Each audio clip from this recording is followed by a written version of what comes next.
Welcome to Abstract Audio, the podcast presenting life as an abstract art form. The show that encourages you to perceive beyond the tangible, to extract the infinite from the finite, to see with the mind what you cannot physically see with the eyes. Oh, it's an emancipation. It's an exploration into areas usually overlooked. Explore with me on today's episode.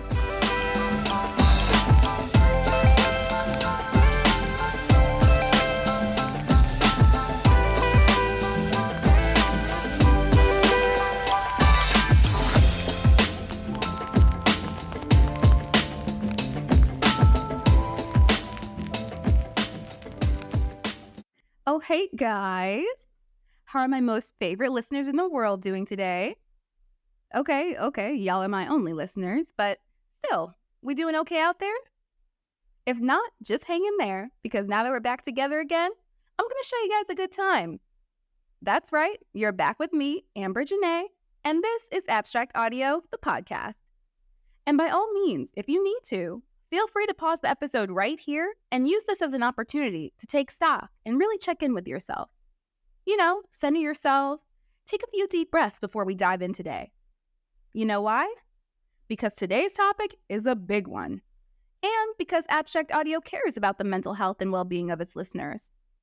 You might say, Amber, you don't even know me. How can you care about me? And to that I say, I'll be asking the questions around here. No, I truly give a damn. And it's not just because your views and clicks pay my bills. No, I'm joking again. There's no real money in podcasting. But in reality, it's much more to it than that. It's bigger than just caring. Exponentially and universally larger, in fact. If you know the show, and if you know me, you know I believe that we're all one. Every one of us, connected to the earth, the trees, and each other. All locked in a never-ending cycle of lend-lease, give and take. Point being, you guys have been good to me, so I'm going to be good to you. On this show, we treat people how we want to be treated. That's how it works, right? That's the golden rule, as they call it in elementary school. But you know, once you grow up, many people know this concept by a different name. Many people call it karma. Yep, you heard me right. Karma. The big K. Last episode, we talked about luck. And before that, we talked about free will. All super compelling topics, by the way. So if you missed any of those, be sure to circle back. But nonetheless, our journey thus far has led us here. And as Kim K would say, I didn't come this far just to come this far. So let's talk about it. I wouldn't say we've come full circle just yet, but we're getting there. And depending on your personal relationship with karma, how you view yourself and the people around you, you may have had a few full circle moments so far in your life too. I like the term circle as it relates to a lot of things in the universe. The circle of life, the wheel, the planets, if you believe in outer space. In many times and cultures, the circle has been recognized as a sacred space with no real beginning and no end. The circle is also a zero in our system of numbering and symbolizes potential, or in a way, the embryo. And it also speaks symbolically about how everything is connected. Similarly, they say karma is a circle.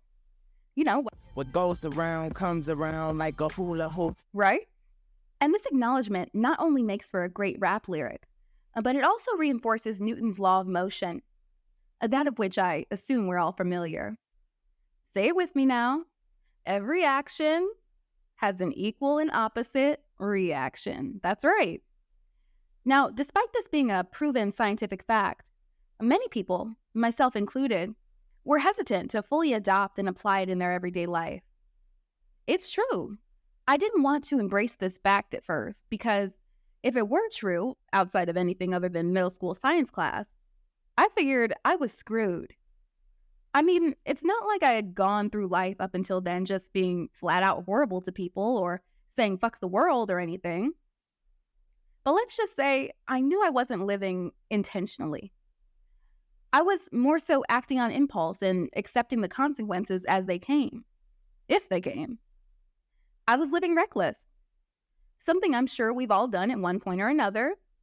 But once I did accept the idea of karma, amongst other things, my life changed for the better. But what is karma?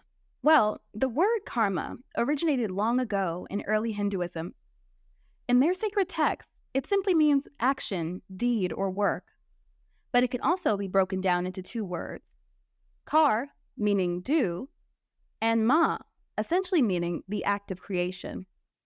Huh. And they try to say God isn't a woman. Ma literally means creator. So next time you hollering at a female on the street, ayo ma, show some respect. Anyway, karma basically means to do something that makes a change in the creation of the universe or the world around us. Like, you know how when we were kids and we messed up big time, we got punished big time. But if it was something small or a mistake, we maybe got a slight scolding. The universe works in the same way. Well, kind of. Here's where it gets kind of dicey. Some people believe that karma, be it good or bad, is actually stored up from our past lives. And whatever happened, is happening, or will happen has a meaning based on that karma and is then issued by God in divine timing. I found that to be very interesting, especially when you compare it with other ideas we've recently touched on, such as fate, destiny, and luck, etc. There's a quote that goes, "Nothing happens by chance or by fate. You create your own fate by your actions, and that's karma." This seems a little extreme to me, personally. Just a little vindictive. Mainly because I, for one, do believe in fate, and I also like to believe that God, whatever version you choose to believe in, isn't a God that holds grudges. Saying that we're possibly still paying for debts we've accrued in lives we can't even fully recall just seems a little unfair. And not to say that life has ever been fair. So perhaps there is some merit to it. I do know a lot of people who also believe we somehow chose our lives here, our particular set of struggles. And that never made much sense to me either, but what if we did? Not consciously, of course, but rather through our actions, as the quote suggests. Like, I don't think we each get to sit down with God personally and handpick our lives beforehand. I think that's giving ourselves too much credit. We are each of God, making us gods in a sense, but I don't think we're calling the shots to that extent. I believe we're here to learn lessons in this life that we failed to fully grasp in the previous. And does the idea of karma fit in there somewhere? Sure. But I doubt it's the driving factor behind everything that is or ever will be. Of course, I'm no expert on the topic, and unfortunately, I couldn't find one to sit in with us today. But with all this in mind, any quote-unquote normal person would be wondering if their karma is something they can fix, change, or correct right about now. And even if you're not normal, especially if you're not normal, I'm sure you've done some regrettable things in your life. Now keep in mind, we've established about 6 episodes back that there is no good or bad. So in my opinion, there's not necessarily good or bad karma. But I do wholeheartedly believe in positive and negative forces. Nikola Tesla famously said that if you want to find the secrets of the universe, you need to think in terms of energy, frequency, and vibration. These forces shape our reality. While I do subscribe to the fact that there are some things we're just not meant to understand, we can always aim to better understand ourselves, and in doing so, better understand others. This is one of the reasons meditation and introspection was then and is now such a popular practice. You need to know yourself to know where your intention originates. If you're unfamiliar with the book The Power of Now by Eckhart Tolle, he explains this concept as a small part of starting your spiritual journey, and goes on to state that so often our minds hinder us from identifying with our souls and finding our true state of being. He cites that we need to simply observe our minds rather than be in our minds. Not judge, not criticize, just watch our minds and be aware. And in that watcher, in that awareness, we find freedom, we find love, we find forgiveness, we find God. The mind knows good and bad, but intention comes from the soul. And intention is what karma is all about. Mistakes are mistakes. We all make them. But if you go into a situation with the intention of being cruel or being nasty or being difficult, that's when your karma starts to go south. And no, you can't just rack up a bunch of bad karma and then go faking it, trying to cancel it all out. That's inauthentic and it won't work. In Hinduism, and in all things really, you need to do it right. You need to do it expecting nothing in return. Never because you think you'll get something out of it, whether that be the promise of heaven or whatever. There's so many of us nowadays that only do things because it benefits them. That's one of the reasons we're so lost as a people. We need to do things. We need to operate from a place of genuine love and kindness. Are you starting to see where the term one love comes from? I identify so heavily with that statement that I actually have it tattooed on me. Because to me, that's the answer. And since we're on the topic, most of my tattoos are henna inspired, which originates from India, Africa, and the Middle East. Really, all my stuff, for anyone wondering, is a mix of Egyptian and Indian. I feel so much of who I am and who we all are dates back to them, and so many concepts they introduced should be, and rightfully are, the cornerstones of our society. They were so much more in touch with the spiritual aspects of life and death, whereas we're very hung up on the physical and the mental. But that's the good thing about karma. It doesn't care who you are or what you look like.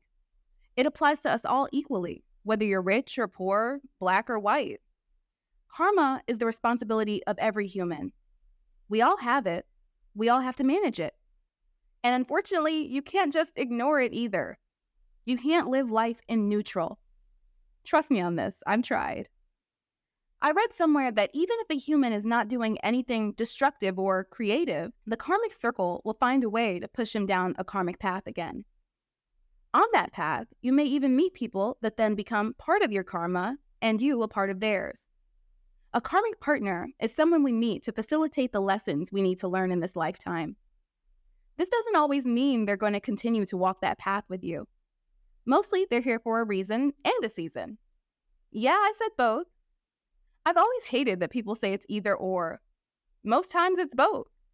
Everything happens for a reason, and most things are only for a season. Nothing lasts forever, especially anything related to your karma. But what some people fail to realize is that acts of karma don't just apply to others.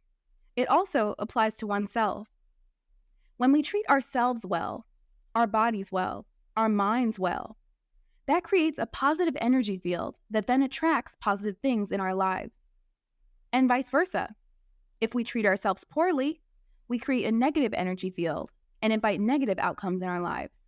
Next time you think about the golden rule, be sure to actually apply it to yourself as well.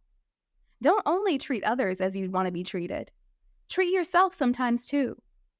Actually, fuck sometimes. Treat yourself well always and hold yourself to that. Because at the end of the day, the best thing that comes with the idea of karma is how it forces us to hold ourselves accountable for our actions, our choices. It asks us to dig deep. It reminds us that our choices and behaviors can have far-reaching effects on ourselves and others. I told you this topic would be a big one.